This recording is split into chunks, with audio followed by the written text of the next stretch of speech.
Shalom, Shalom. Shalom Bapak Ibu Saudara yang terkasih di dalam Tuhan yang ada di rumah. Salam sehat, salam sukacita, salam perjuangan, amin. Hari ini kita bersyukur untuk oleh kemurahan Tuhan, oleh kasih Tuhan, kita boleh ada sebagaimana adanya. Itu semua karena kasih Tuhan, kemurahan Tuhan, bukan karena kuat gagah perkasa kita, tetapi semua karena kebaikan Tuhan. Pada pagi hari ini kita akan bersama-sama belajar dari firman Tuhan dari Amsal pasal 20 pembacaan kita hari ini ya. Kita melihat beberapa kebenaran firman Allah. Dalam setiap ayat ini berkatnya luar biasa ya. Jadi hampir setiap ayat punya berkat sendiri. Saya akan membaca untuk kita, Bapak Ibu Saudara bisa memperhatikannya. Amsal pasal 20 mulai ayat pertama. Anggur adalah pencemooh, minuman keras adalah peribut, tidaklah bijak orang terhuyung-huyung karenanya. Ya, ini sebagai teguran ya, tentu ya. Dan ini menjadi satu kenyataan bahwa anggur itu ketika kita sudah terikat dengannya sangat nikmat sekali. Ya, dan ketika kita minum minuman keras, apa dikatakan adalah peribut. Jadi rupanya sudah tercatat dalam firman kalau kita melihat fakta orang-orang yang sedang mabuk itu membuat keributan ya. Dia tidak mengenal siapa lawan bicara, bahkan tidak mengenal dirinya karena dia tidak konsentrasi ya, tidak normal lah katakan begitu. Dikatakan terhuyung-huyung karenanya, mulai fly ya, bingung ya, mulai nyaman bicara sesuka hati. Jadi ini menjadi satu peringatan bagi kita untuk jangan kita sampai menjadi pemabuk. Ya, kita bilang kalau pemabuk itu ya mendatangkan celaka ya bagi dirinya sendiri. Dia tidak bisa sadar ya. Nah, anggur adalah pencemooh. Nah, tetapi persoalannya kita berkata kenapa? Ya, ada orang berkata bahwa anggur itu sehat. Tentu dalam dosis tertentu ya.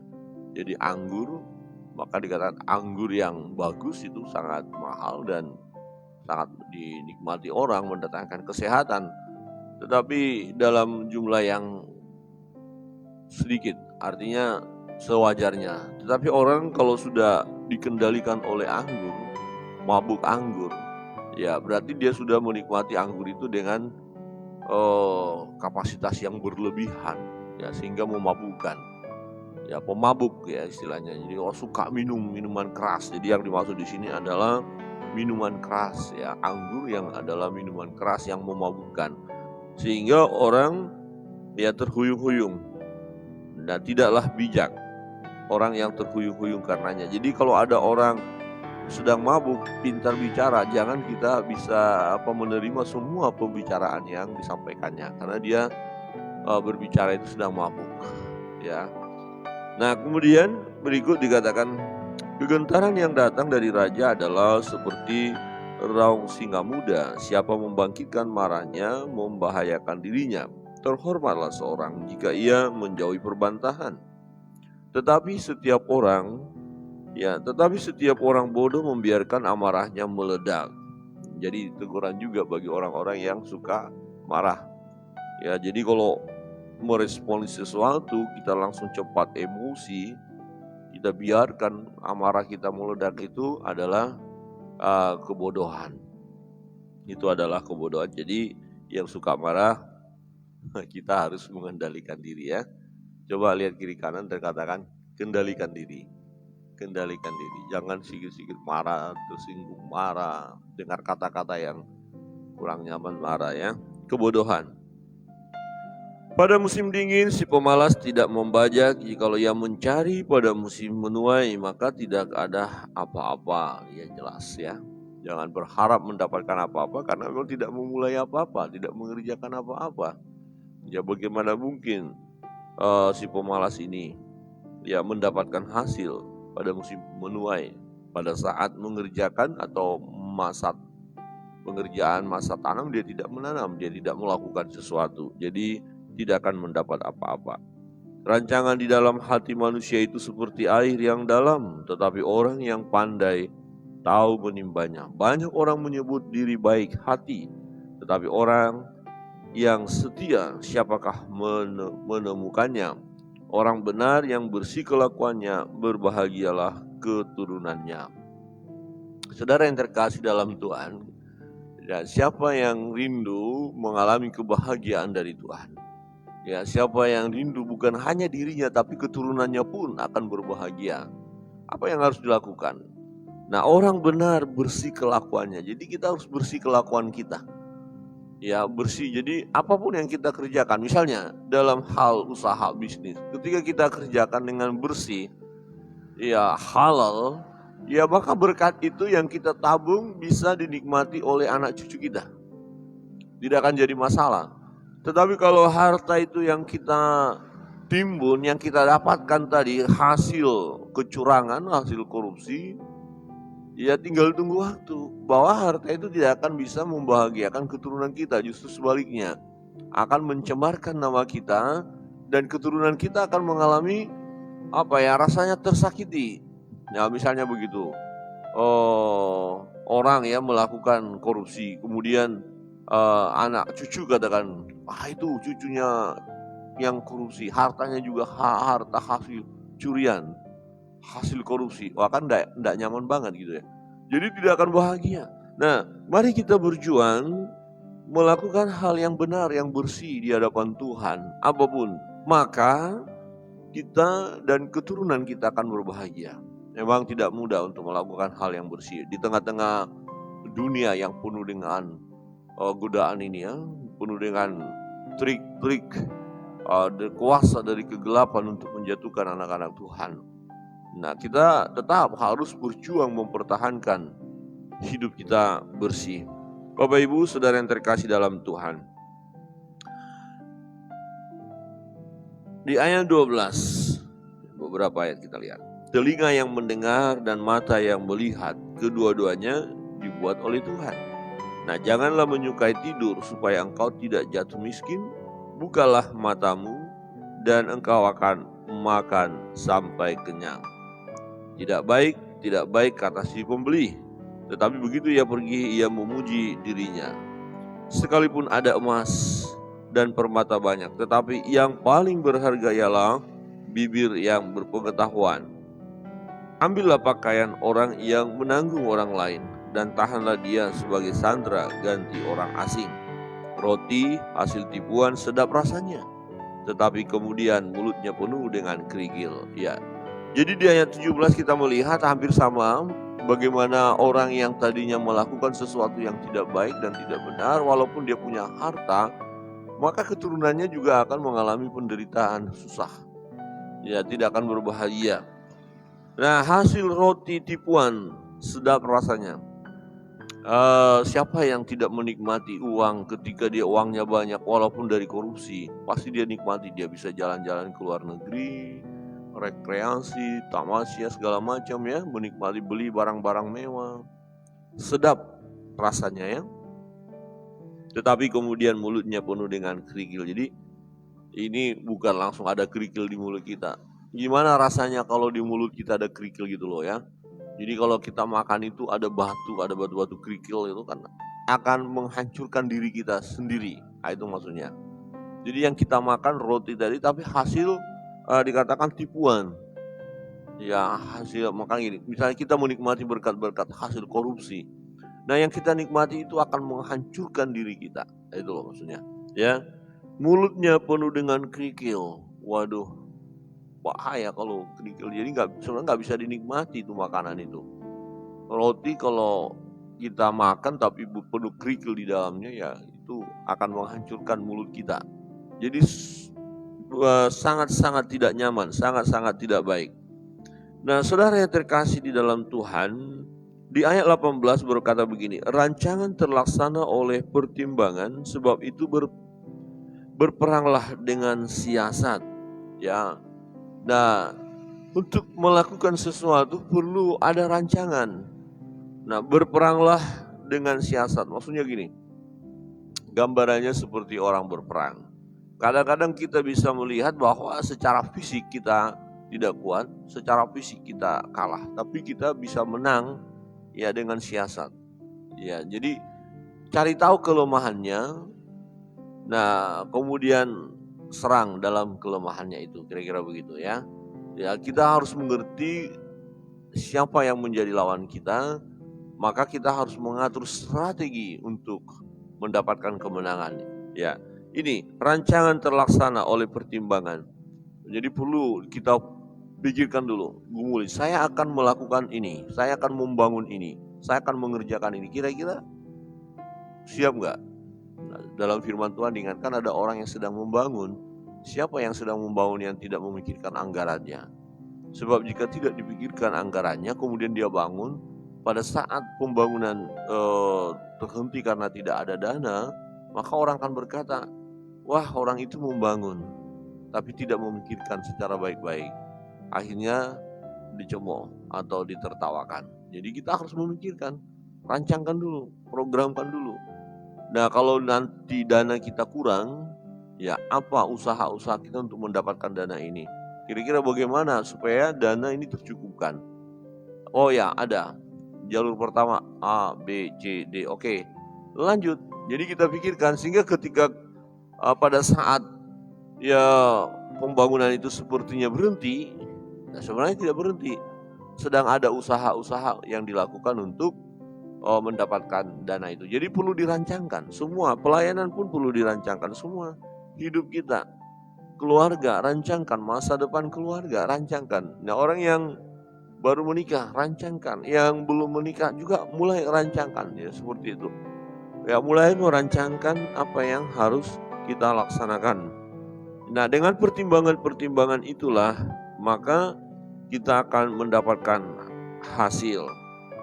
Saudara yang terkasih dalam Tuhan, setiap langkah-langkah yang hendak kita jalankan perlu memang kita rancangkan, kita pikirkan. Di ayat 22 berkata begini, janganlah engkau berkata, aku akan membalas kejahatan. Nantikanlah Tuhan, Ia akan menyelamatkan engkau. Ya, saudara yang terkasih dalam Tuhan, adakah kita bisa mengendalikan diri kita ketika orang melakukan hal yang jahat kepada kita? Nah, seringkali kita langsung membalas, ya. Pada umumnya, ya manusia tidak tinggal diam. Naluri pembelaan itu ada, ya. Dan firman Tuhan katakan, jangan engkau berkata, aku membalas kejahatan. Jadi, kalau kita balas kejahatan dengan kejahatan, ya sama saja. Kita adalah pribadi-pribadi yang tidak menyembah Allah, tidak takut akan Tuhan. Nah, sebab pembalasan itu adalah haknya Allah. Karena ini haknya Allah, ya serahkan kepada Allah. Maka dikatakan, nantikanlah Tuhan, Ia akan menyelamatkan engkau. Adakah kita bisa bertahan ya untuk tidak membalas kejahatan dengan kejahatan? Nah, ini suatu perjuangan tentunya ya. Tetapi sebagai anak-anak Tuhan, saya percaya ketika kita terus bersandar kepada Tuhan, maka kita bisa menahan untuk tidak membalas kejahatan dengan kejahatan. Ya, semua kita pasti pernah mengalami dijahatin ya. Orang lain melakukan hal yang jahat kepada kita dan boleh dikatakan juga semua kita pernah membalas kejahatan dengan kejahatan karena manusiawi kita. Tetapi firman Tuhan mengajarkan kita pada pagi hari ini bahwa pembalasan itu hak Tuhan. Jadi serahkan kepada Tuhan. Nantikanlah Tuhan, Ia akan menyelamatkan engkau. Saudara yang terkasih dalam Tuhan, perlu kita terus bersandar kepada Tuhan. Di ayat 23, dua macam batu timbangan adalah kekejian bagi Tuhan dan neraca serong itu tidak baik. 24, langkah orang ditentukan oleh Tuhan, tetapi bagaimana manusia dapat mengerti jalan hidupnya. Nah ini yang menarik ya. Serahkan semuanya kepada Tuhan. Kita yakin dan percaya bahwa Tuhan telah merancangkan rancangan indah, rancangan damai sejahtera dalam hidup kita. Kita percaya bahwa langkah-langkah orang ditentukan oleh Tuhan. Tetapi pertanyaan ini bagus. Tetapi bagaimanakah manusia dapat mengerti jalan hidupnya? Tadi malam dalam ibadah bapak-bapak kita melihat apakah kita sudah mengikuti rancangan Tuhan atau tidak. Nah, dalam kesaksian ada beberapa menyatakan tadinya cita-citanya mau jadi A, jadi melenceng sama sekali tidak jadi A tapi yang lain. Nah, apakah perjalanan itu inilah rancangan Allah? Atau masih mengalami rasa penyesalan atau sedih karena rancangan A tadi tidak terselesaikan? Ada yang tadi misalnya ada yang mau jadi tentara, ada yang mau jadi dokter kah, ya, atau yang mau jadi pejabat nantinya begitu. Tapi ternyata dalam perjalanan tidak masuk ya cita-citanya itu tadi, justru berbeda. Ya, dalam kesaksian itu berkata begini, wah ini rupanya maksud Tuhan, ini cara Tuhan. Maunya saya tadi maunya saya itu, tapi Tuhan memimpin saya hampir sampai kepada titik ini. Dan ini semua karena Tuhan. Nah, berarti kita punya rancangan kita, punya kerinduan kita, tetapi tidak terwujud. Mengapa? Karena memang ada rancangan Tuhan bagi kita. Nah, langkah orang ditentukan oleh Tuhan. Tetapi bagaimana manusia dapat mengerti jalan hidupnya? Bagaimana kita supaya mengerti? Nah, supaya kita mengerti akhirnya kita harus terus bersandar pada Tuhan. Tuhan, adakah langkah-langkah yang sedang saya jalankan ini adalah langkah dari Tuhan, pimpinan Tuhan, rancangan Tuhan, seperti itu. Dan jika iya, ya pimpin aku supaya aku tetap melangkah pada jalan tersebut.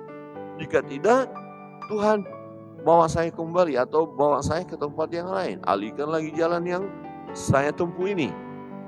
Nah, kita tidak bisa langsung melihat, oh ya Tuhan sudah merancangkan kita ini loh. Tidak bisa, sulit ya.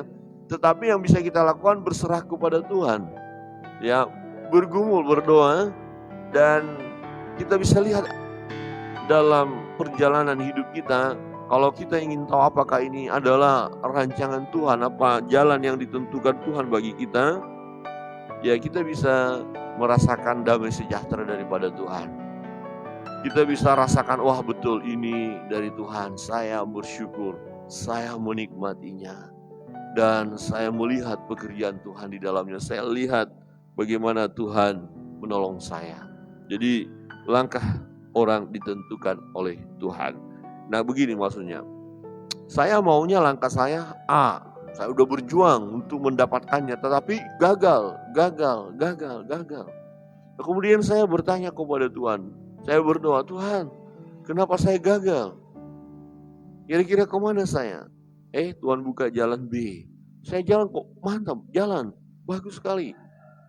Nah, dan kemudian kita, wah puji Tuhan. Nah rupanya kegagalan di A, di mana Tuhan mau membawa kita ke B. Nah itu, kita akhirnya tahu, wah ini tuntunan Tuhan. Misalnya begini, bagi anak-anak muda yang sedang berpacaran, ya nggak bisa berkata Tuhan inilah akan menjadi istriku atau ini akan menjadi suamiku. Masih dalam berpacaran, belum tentu. Yang sedang berpacaran belum tentu diakhiri dalam pernikahan. Ya, ternyata dalam perjalanan saling mengenal itu ada masalah, ada ketidakcocokan, akhirnya putus. Nah harus berani berkata, mungkin dia bukan dari Tuhan buatku, mungkin dia bukan dia jodohku. Kemudian berdoa, kemudian ketemu yang lain, dan kemudian ternyata wah lebih cocok dengan ini, lebih mantap, lebih kok nyambung, nyatu, mungkin itu gitu ya. Kemudian didoakan, digumuli, sampai masuk ke pernikahan kudus. Nah itu, jadi berarti tadinya saya mau si dia, ya, tetapi tidak, ada kegagalan di situ, dan kemudian ternyata Tuhan berikan yang di sini, ya, seperti itu ya. Bapak Ibu Saudara yang terkasih dalam Tuhan, langkah orang ditentukan oleh Tuhan. Nah persoalan adalah, mau nggak kita mengikuti langkah Tuhan? Kadang-kadang kita ini manusia pribadi yang maunya kehendak kita saja. Tuhan, saya pokoknya itu Tuhan. Nah misalnya seperti anak muda yang sangat mencintai wanita pacarnya karena putus. Akhirnya dia kecewa dalam hidup, dia putus asa, ngambek, ya, dan tidak lagi datang kepada Tuhan. Atau bahkan ironisnya ada yang bunuh diri ya. Bunuh diri karena patah hati ya. Saudara yang terkasih dalam Tuhan, ikuti langkah-langkah Tuhan. Bagaimana kita mengerti? Ya berserah, berdoa, Tuhan pimpin kami. Nah kemudian kan ada firman. Ada firman yang menolong kita. Misalnya begini, kita lakukan perbuatan atau pekerjaan saat ini, kita lihat kepada firman. Nah kalau yang kita lakukan ini tidak sesuai dengan firman, itu berarti kan bukan kehendak Tuhan. Nah itu bisa kita pakai sebagai standar ya. Ya kita mau bisnis misalnya, tapi bisnisnya ya ilegal. Ya nggak bisa, ini bukan dari Tuhan. Ya apapun tujuan saudara nanti, oh kalau untung saya buat untuk melayani, untuk ini, kadang-kadang begitu ya. Tapi ilegal. Salah, tidak jalan Tuhan. Ya, pekerjaan itu harus kita tinggalkan dan carilah pekerjaan yang sesuai dengan firman Allah. Artinya yang berkenan kepada Tuhan, yang tidak menimbulkan dosa di dalamnya. Saudara yang terkasih dalam Tuhan, ayat 27 berkata begini, roh manusia adalah pelita Tuhan yang menyelidiki seluruh lubuk hatinya. Nah, jadi kembali, bagaimana roh kita? Ya, adakah kita bersandar kepada Tuhan? Adakah kita menghidupi roh Allah yang ada dalam hidup kita? Ya, setiap orang yang percaya, ya ada Roh Kudus berdiam di dalam dirinya. Nah, ketika Roh Kudus itu menyelidiki hati kita, ada hal yang gak beres, kemudian dia beritahu kepada kita, adakah kita dengar suaranya? Adakah kita berkata, iya Tuhan? Maksudnya begini, kadang-kadang kita melakukan sesuatu merasa tidak bersalah. Udah lakukan aja, tidak apa-apa. Tapi kemudian Roh Kudus itu berbicara, ya, ini salah, ini tidak benar. Nah, adakah kita peka dengan suara Roh Kudus itu? Nah, kemudian kita berkata, iya, saya tidak akan melakukannya. Jadi roh kita pun berdialog dengan Tuhan. Ya, kita beri hati kita diselidiki oleh Roh Kudus. Kemudian roh kita sendiri, roh manusia ini yang peka dengan suara Tuhan, roh Tuhan. Nah, adalah pelita Tuhan dikatakan. Akhirnya keinginan roh, ya maka dikatakan daging kita lemah. Daging kita ini apa? Mau menguasai kita. Ya, roh lemah begitu ya. Penurut. Nah, daging kita lemah, roh penurut. Ya hampir sama ya. Daging lemah, ya lemahnya tuh tergoda dengan kedagingan. Nah, roh penurut. Ya. Jadi masalahnya kita mau bawa kemana? Ya, roh kita ini mau mengikuti suara Tuhan atau suara yang bukan dari Tuhan. Jadi di dalam diri kita ini ada keinginan daging dan keinginan roh. Ya, dikatakan firman Tuhan dua-duanya bertentangan ya. Satu mau menyeret ke sana, satu mau ke sana. Roh penurut, daging lemah. Jadi roh kita ini maunya sih ikut ya pelita Tuhan, dikatakan ikut firman lah, keinginan roh. Karena keinginan roh berbeda dengan keinginan daging. Keinginan roh mau melakukan kebenaran, tapi keinginan daging lo menyeret kita begitu. Nah, sering kali kita lebih dikuasai keinginan daging, padahal keinginan roh itu sebenarnya mau membawa kita. Tapi kelemahan kedagingan kita menyeret kita, akhirnya kita melakukan hal yang tidak baik. Nah, kita perlu mengikuti keinginan roh itu, karena roh manusia adalah pelita Tuhan yang menyelidiki seluruh lubuk hatinya, dikatakan seluruh. Jadi roh kita itu, ya, kalau kita izinkan Roh Kudus yang menguasai kita, maka diselidiki seluruh hidup kita, hati kita, lubuk hati kita.